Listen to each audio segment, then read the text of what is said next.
Hello friends, আজকে আমি এই ভিডিওটাতে মিনি কচুরি আপনাদের সাথে শেয়ার করব, যেটা আপনারা বাচ্চাদেরকে লাঞ্চেও দিতে পারবেন আর সকালে কিংবা বৈকালে চায়ের সাথেও খেতে পারবেন। তবে দেরি না করে চলুন ভিডিওটা শুরু করি। সব থেকে আগে এখানে একটা কড়াতে আমি 2 বাটি মতো পানি আমি এতে আগে দিয়ে নেব। দেখতেই পাচ্ছেন 1 বাটি প্রথমে দিলাম, আরও 1 বাটি এতে আমি অ্যাড করে দিচ্ছি। আর এতে দেব আমি আগে 1 চামচ দেশি ঘি। এখানে আমি দেশি ঘি ব্যবহার করছি আর দেশি ঘি ব্যবহার করতে হবে। এতে দিয়ে দিচ্ছি এবার 1/2 চামচ কালো জিরে আর দেবো 1/2 চামচ মতো জোয়ান। আর এখানে কিছু আদা রসুনকে আমি কুচিয়ে নিইনি, একবারে ঘিষে নিয়েছি। এইভাবে ঘিষে নিতে হবে একবার পাতলা পাতলা করে। আর কিছু নুন দিয়ে দিলাম আর দেবো এতে আমি চিলি ফ্লেক্স একটু অল্প করে, বেশি নয়, আমি আমার বাচ্চাদের জন্য বানাচ্ছি তো সেই জন্য আমি অল্প দিচ্ছি। যদি আপনারা বেশি ঝাল খেতে পছন্দ করেন তাহলে বেশি ঝাল দিতে পারেন।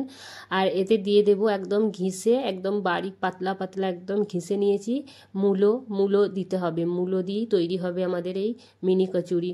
তো এই মূলোটা আমি এই স্টেজেই দিয়ে দেবো। এখানে দিয়ে এগুলোকে খুব সুন্দরভাবে আমাকে আগে ফুটিয়ে নিতে হবে। দেখতেই পাচ্ছেন এখানে একদম পানি ফুটে গেছে। আমি এই বাটি, যে বাটিতে আমি পানি নিয়েছিলাম, দু বাটি পানি নিয়েছিলাম, ওই বাটি আমি 1 বাটি আটা এতে দিয়ে দেব।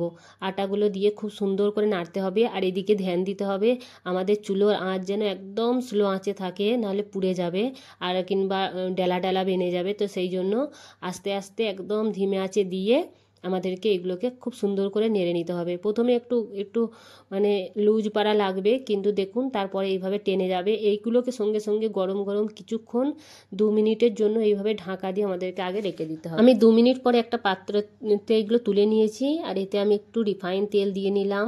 আর এতে দেবো একটুখানি আমি অল্প একবারে পাতলা পাতলা করে কুচিয়ে রাখা ধনে পাতা।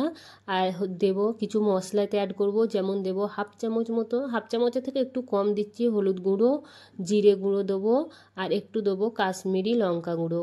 যে কোনো লঙ্কা গুঁড়ো আপনারা ব্যবহার করতে পারেন। এখানে আমার কাছে কাশ্মীরি লঙ্কা গুঁড়ো আছে, আমি এই ব্যবহার করছি। এগুলোকে খুব সুন্দরভাবে মেখে নিতে হবে আগে। দেখুন এখানে আমি মেখে নিয়েছি ভালো করে।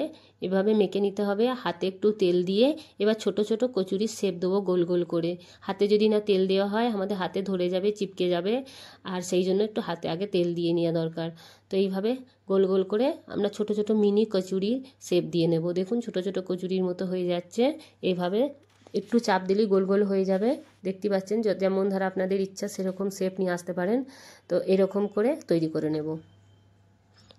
এদিকে তেল গরম হয়ে আছে, আমি আগে কড়াটাকে একটু গরম করে নিয়েছি আগে, তারপরে তেলও গরম করে নিয়েছি। এবার তেলেতে এগুলো আমি দিয়ে ভেজে নেব লাল লাল করে। একদিকটা হয়ে গেছে, আমি একদিকটা উল্টে দিয়েছি। এইভাবে আমাদেরকে এবার লাল লাল করে এগুলোকে ভেজে নিতে হবে একটা একটা করে। দেখতেই পাচ্ছেন কত সুন্দর লাগছে দেখতে। এটা ভাজা হয়ে গেছে, আমি তুলে নিচ্ছি। এবার বাকিগুলো সব দিয়ে আমি এইভাবেই সব ভেজে নেব। 2, 3, 4 করে যেমন হবে দিয়ে একবারে ভেজে নেব। এই দেখুন বন্ধুরা, যেমন কালারটা দেখতে লাগছে, খেতেও অসাধারণ। একবার বাড়িতে ট্রাই করে দেখতে পারেন, খুব মজার বানে। তবে যদি বন্ধুরা ভিডিওটা ভালো লেগে থাকে তাহলে লাইক, কমেন্ট, শেয়ার আর সাবস্ক্রাইব করতে মোটেও ভুলবেন না। ভিডিওটা দেখার জন্য আপনাদের অনেক অনেক ধন্যবাদ।